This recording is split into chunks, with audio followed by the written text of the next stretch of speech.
Good afternoon. Welcome to the weekly update with the mayor and Kyle Johansson. Kyle, it's gorgeous outside. And before we get into the weather, I just got to say, I think I have seen you out and about more this past week with Miami University of Ohio playing OU, and I know that you have been out and about, hopefully getting a chance to hang with your favorite person of all time, Rufus.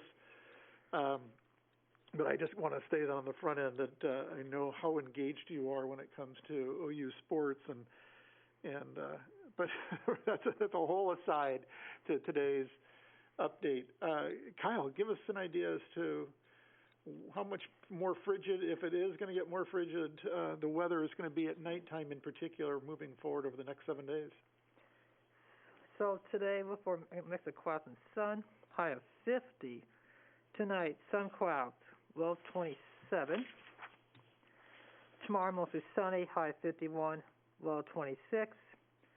Friday, sunny, high of 52, low of 28. Saturday, most sunny skies, high 57, low 35.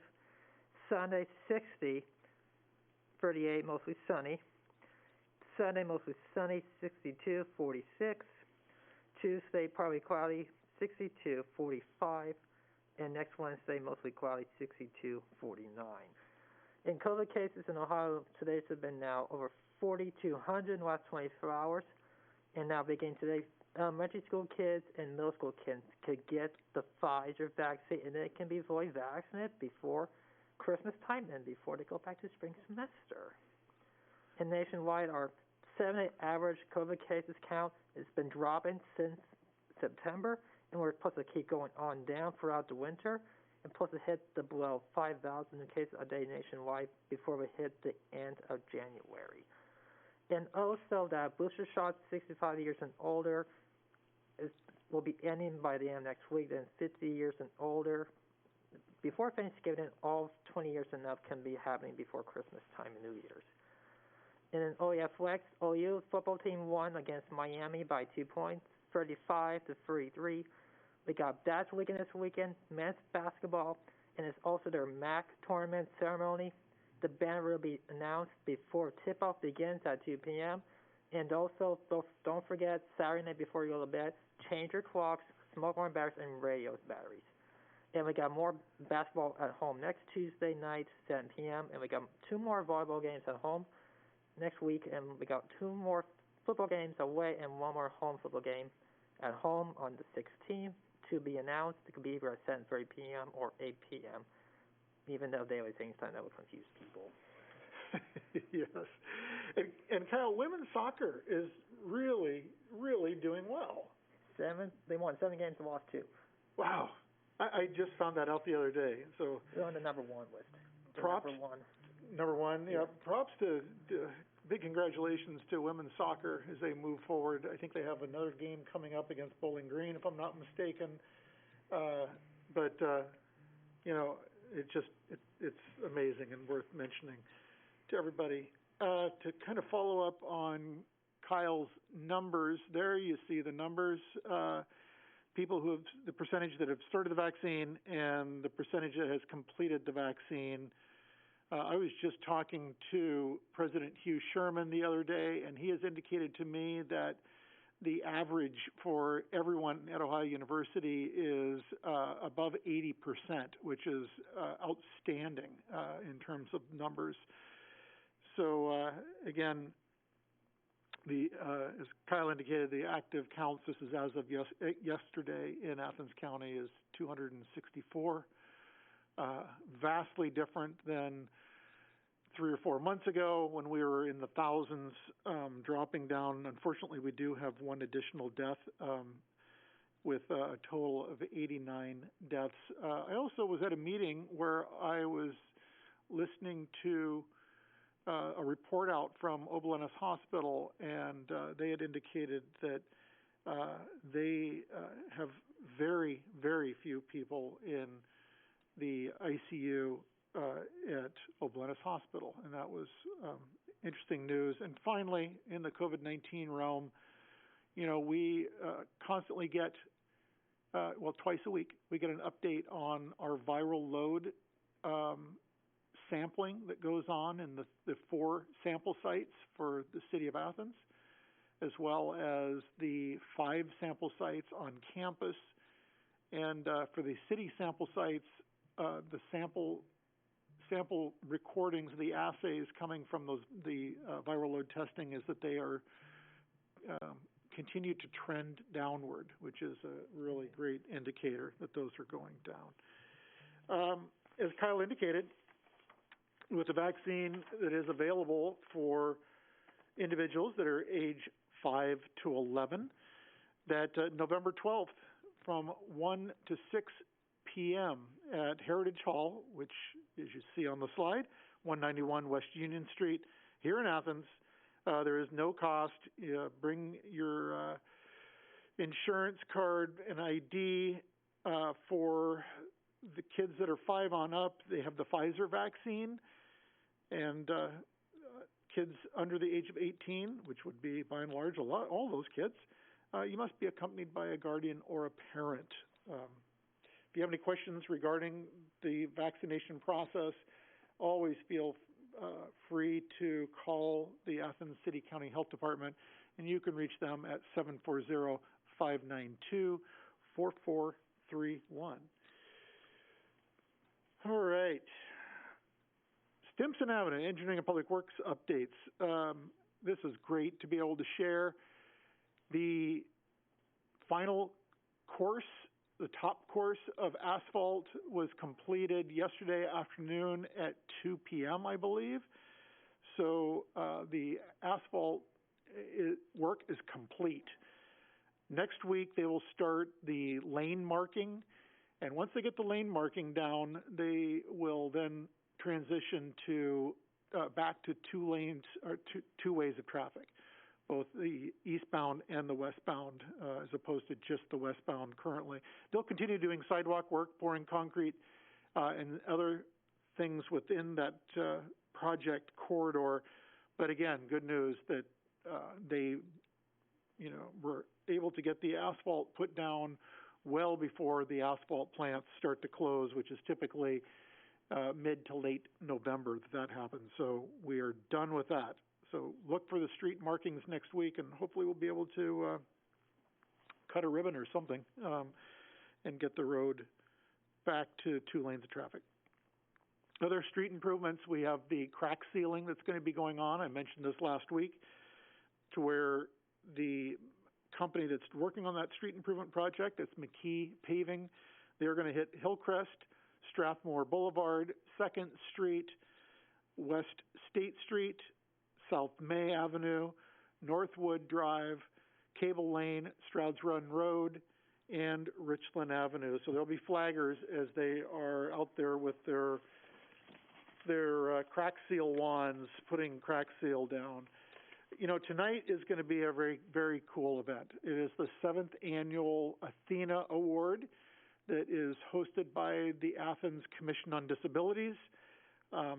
It is something that the chair, Davey McNally, will be announcing the nominees as well as the awardee tonight. That is at 5 o'clock. I will be emceeing, like I said, along with Davey McNally. So we're asking you to tune in. I think, if I'm not mistaken, the government channel is going to be broadcasting that live, along with likely having it on all of our other streaming and or recorded platforms to make sure that gets out to everybody. But this year, what is truly special about it is that the Athena Award itself has a whole different look. And I'm not going to give away any secrets. That would require you to tune in and watch it. But the award has been redone. In past years, it was a glass flame, a blown glass flame sitting atop a hand-turned wooden pedestal. But this year, it is not that. So, it'll be a really fun evening. Previous winners include Patty Mitchell of PassionWorks, Ohio University Professor J.W. Smith. It also is a past recipient, Elsie Stanford, founder of the Athens Photographic Project in 2018, was the recipient. So tune in. The Winter Crisis Program at HAPCAP, Hocking Athens Perry Community Action, is going to begin. It has begun. So residents can call 740-868-1908 for an appointment. And this is an interesting program where they will, with limited amounts of funding and or limited amounts of fuel, it's a subsidy to help with a 10-day supply of firewood, 25% tank supply of bulk fuel such as propane, natural gas, coal, or kerosene. So, check this out. There's also benefits amounts for utility relief. For regulated utilities up to $175, and that would be companies such as AEP or Columbia Gas. Non-regulated utilities, $750, and that would be companies like South Central Power or Gloucester Electric. Bulk fuels up to $900 for a one-time fill, propane, fuel oil, etc., and firewood up to $550. So again, reach out and get more information quite easily from HAPCAP, and you can call 740-767-4500 and speak with Robin Hampton, and she will give you more info on that program. We've talked about this a lot of times. It's always good to remind people about our leaf pickup here in the city of Athens, a great service to where you can have your leaves raked out to the curb or in front of your home on the street, and our the leaf truck will go around and suck those up. We're looking at Zone 1 or Area 1, which is north side, near east side, far east side neighborhoods. That is going on this week. Next week, it will go to Area 2, which is the west side, University Estates and uptown neighborhoods. And then the week of the 15th will be the south side, Old Coach, Blackburn Hills neighborhoods. And then they will continue on their cycle for another round of picking up leaves, because they are a-fallen. Medical supplies, we talked about this last week, worth reminding people, medical supply and equipment recycling event that is going to be this Saturday from 10 a.m. to 2 p.m. at the Athens Community Center. Things that they're looking for that are acceptable are wheelchairs, walkers, crutches, oxygen equipment, CPAP machines, and many other things. Things they will not take is medical waste or medications, and they're asking, please, no rusted equipment. So again, the community center, November 6th, Saturday, from 10 a.m. to 2 p.m. We had to postpone the Addams Family movie. It was going to be the 29th of October. That did not happen, and it has been moved to November 5th. So still engaging with Rockin' Reggie, who will be playing music, and then the movie will begin at 7 p.m. So come down behind the community center on our new inflatable screen and check out that movie.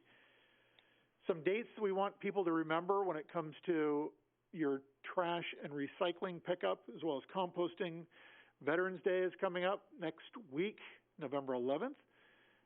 So Thursday, AHRC will be closed, which means then that there will be a delay in having your trash picked up. It will be on Friday instead. So please keep that in mind.